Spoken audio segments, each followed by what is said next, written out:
Welcome, graduating class of 2014, and congratulations. You did it. You made it. How do you feel?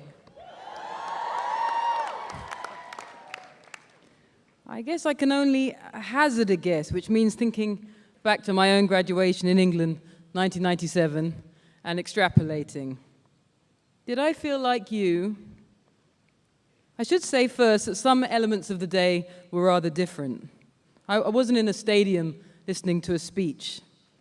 I was in an 18th century hall, kneeling before the dean, who spoke Latin and held one of my fingers. Don't ask me why. Still, the essential facts were the same. Like you, I was finally done with my degree and had made of myself a graduate. And like you, I now had two families, the old, boring one that raised me, and an exciting new one consisting of a bunch of freaks I'd met in college. But part of the delightful anxiety of graduation day was trying to find a way to blend these two tribes with their differing haircuts and political views and hygiene standards and tastes in music. I felt like a character in two different movies. And so old. I really believed I was ancient, impossibly distant in experience from the freshmen only 3 years below. I was as likely to befriend a squirrel as a freshman. Which strange relationship with time is perhaps unique to graduates and toddlers. Nowadays, age 38, if I meet someone of 41, I don't conclude that friendship is impossible between us.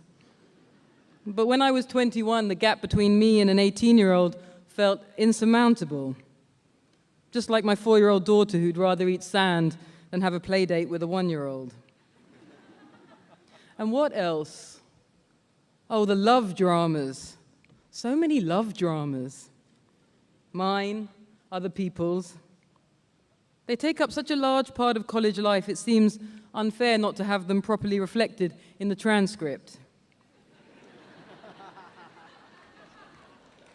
Any full account of my university years should really include the fact that I majored in English literature with a minor in drunken discussions about the difference between loving someone and being in love with that person.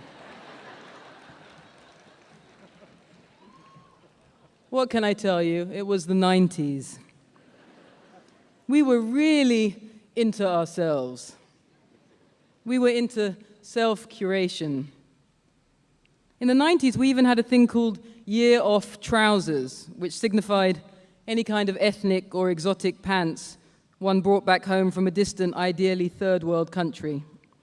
And these trousers were meant to alert to a passing stranger the fact we'd been somewhere fascinating, and thus added further color to our unique personalities.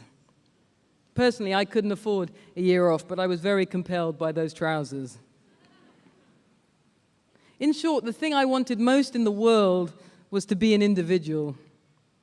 I thought that's what my graduation signified, that I had gone from being one of the many to one of the few, to one of the ones who would have choices in life. After all, my father didn't have many choices. His father had none at all. Unlike them, I had gone to university. I was a special individual. Well, looking back, it's easy to diagnose a case of self-love. People are always accusing students of self-love, of self-obsession. And this is a bit confusing because college surely encourages the habit. You concentrate on yourself in order to improve yourself. Isn't that the whole idea? And out of this process, hopefully, emerge strikingly competent individuals with high self-esteem, prepared for personal achievement. When we graduate, though, things can get a little complicated.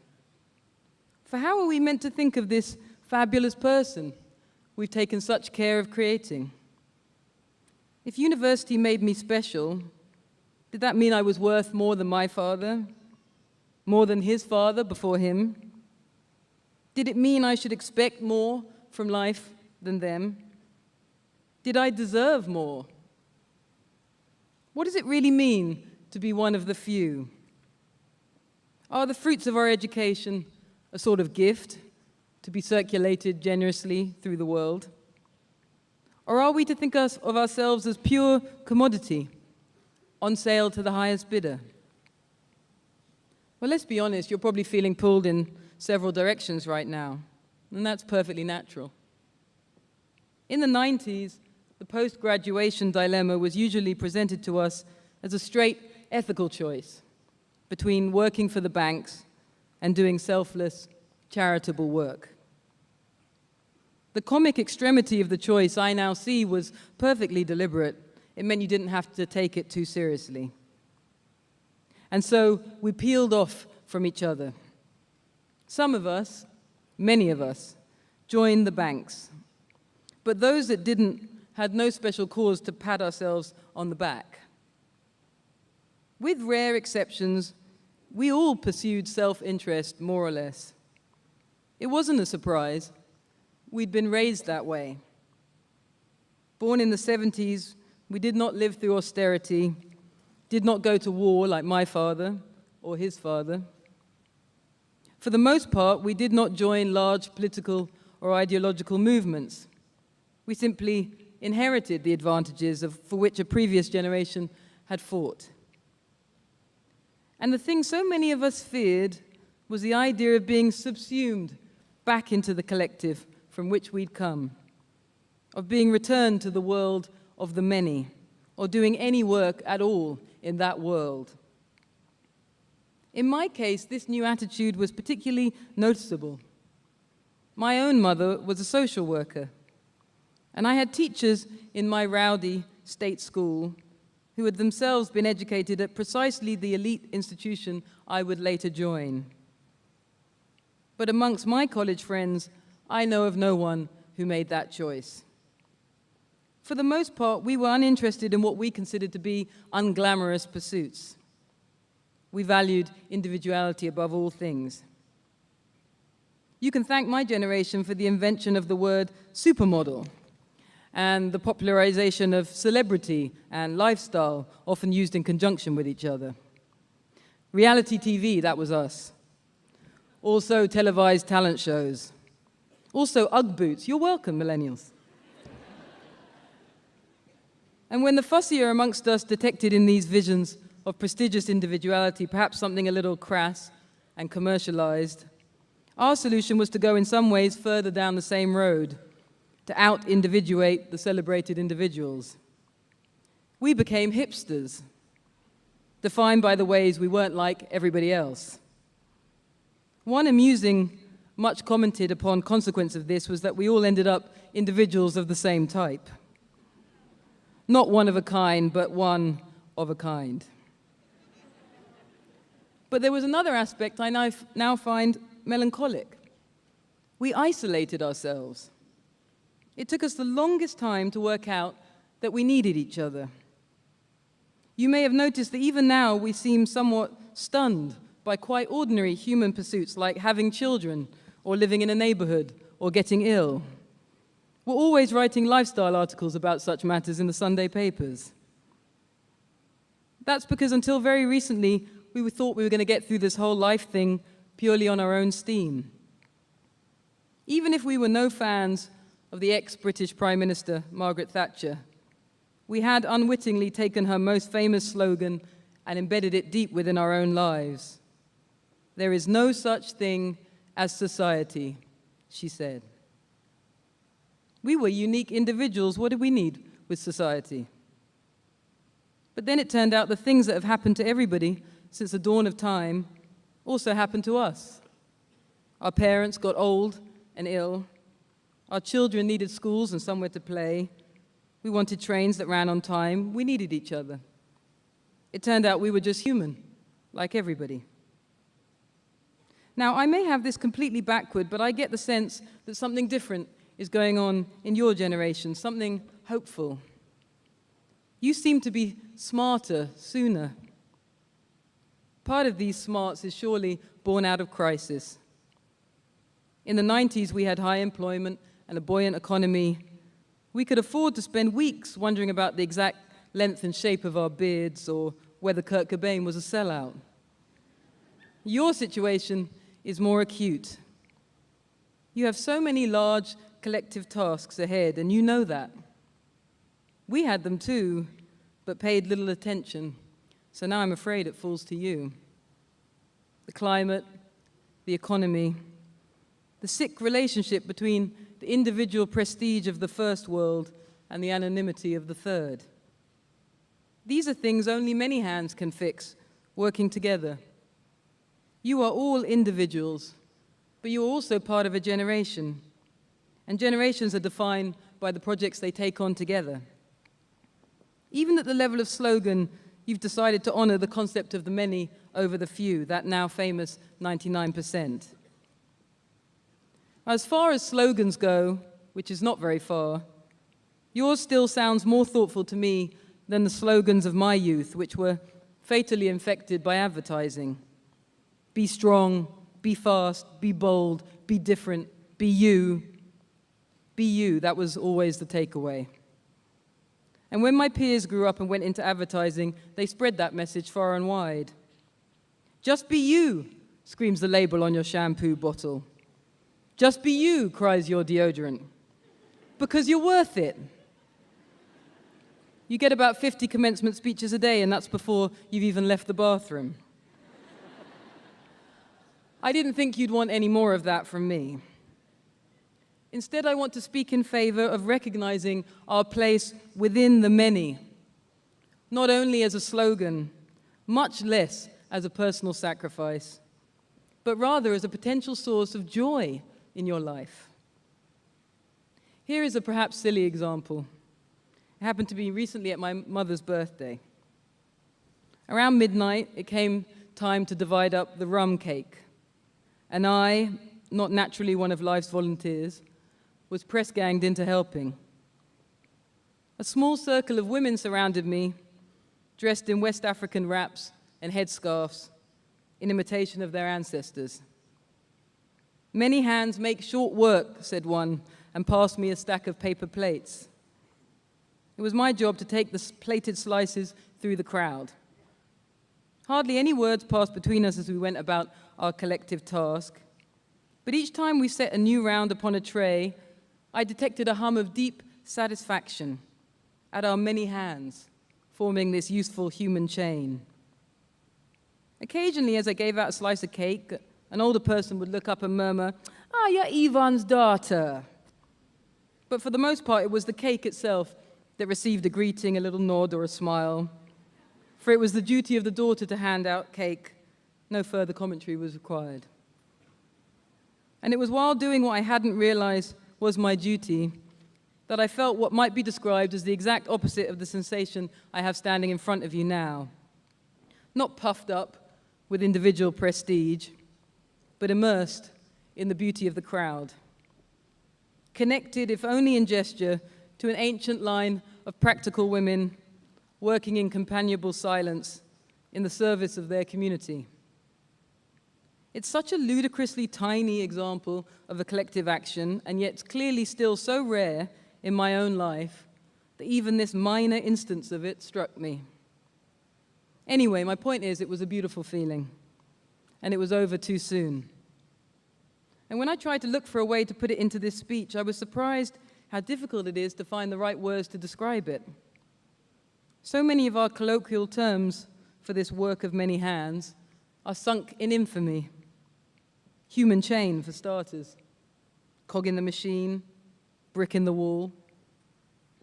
In such phrases, we sense the long shadow of the 20th century with its brutal collective movements. We do not trust the collective. We've seen what submission to it can do.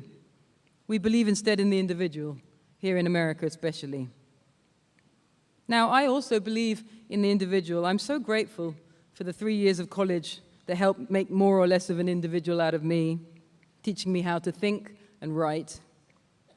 You may well ask, who am I to praise the work of many hands when I myself chose the work of one pair of hands, the most isolated there is? I can't escape that accusation. I can only look at my own habit of self-love and ask, what is the best use I can make of this utterly human habit? Can I make a gift of myself in some other way?